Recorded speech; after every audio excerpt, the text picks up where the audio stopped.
工作或者是我们出游，就全家人时间分配上面，他都掌握得非常清楚。所以我就是听他发号施令的那一个。所以他就是感觉变成熟了。对，他现在就是一家之主。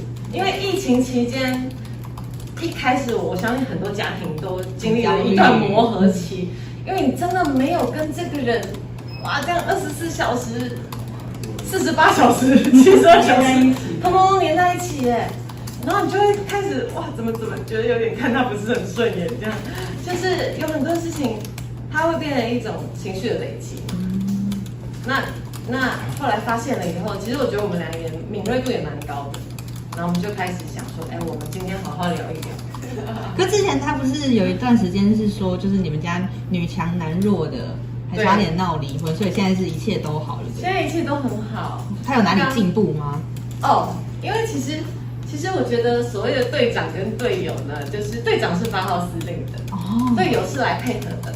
所以我称呼他为神队长，就是我觉得他在不管是育儿上面啊，或者是家里的事情啊，工作或者是我们出游，就全家人时间分配上面，他都掌握得非常清楚。所以我就是听他发号施令的那一个。所以他就是感觉变成熟了。对，他现在就是一家之主，所以很多的事情其实就是很需要靠他来分配啊、调配这样子。因为毕竟我们一家7口之家也是蛮大的一个家庭。拍成这样，因为毕竟我们没有这么长的时间分开两地，所以其实当然会有一些情绪，然后会有一些思念。可是我觉得东燕都做得很好，就是他不管是他们剧组只要拍摄结束啊，他就会回到房间来跟我视讯啊，然后问我宝宝的状况啊，跟宝宝视讯啊，就是他其实他都在。除了他忙碌的时间之外，他都会让我找得到人。他以前工作是不带手机在身上的，但因为他知道他拍成这样的时候我在坐月子，所以他无时无刻他都会知道我如果心理上面有需要找他分享一些事情的时候，他都会 stand by 这样。对，你是不是还在热恋期啊？就这样子听讲。其实我真的觉得是。他去上你节目，你还会害羞？其实我觉得，我以前谈恋爱的时候都觉得说，爱情这件事情好难捉摸哦。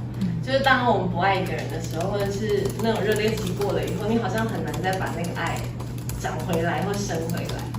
可是我觉得我们在一起进到信仰以后，我发现那个爱真的是源源不绝的。就你真的可以很确定，你可以爱这个人一辈子。那是一种好踏实的感觉，就是不用再继续在爱情这件事情里面跌跌撞撞，或者是一直猜不透。其实它就是一个会让你很坚定的力量。佳姐姐有没有就是曾经就不喜欢自己的胸部过？我后来发现，它其实经过一些保养跟照顾，它是会恢复的，真的。所以就不用太担忧。当然没有办法恢复到少女时期。可是它可以恢复到一个你自己还算满意的状态，所以有特别保养胸部、美胸还是会其实全身，因为经过这个怀孕生产的过程当中，我们全身的肌肤啊、紧致度啊，或者是色素沉淀部分，你都需要一些时间让它去恢复。那当然也需要一些保养的方式。那慢慢的，它其实是会恢复到一个还蛮好的状态。老公也觉得很 OK 这样。当然。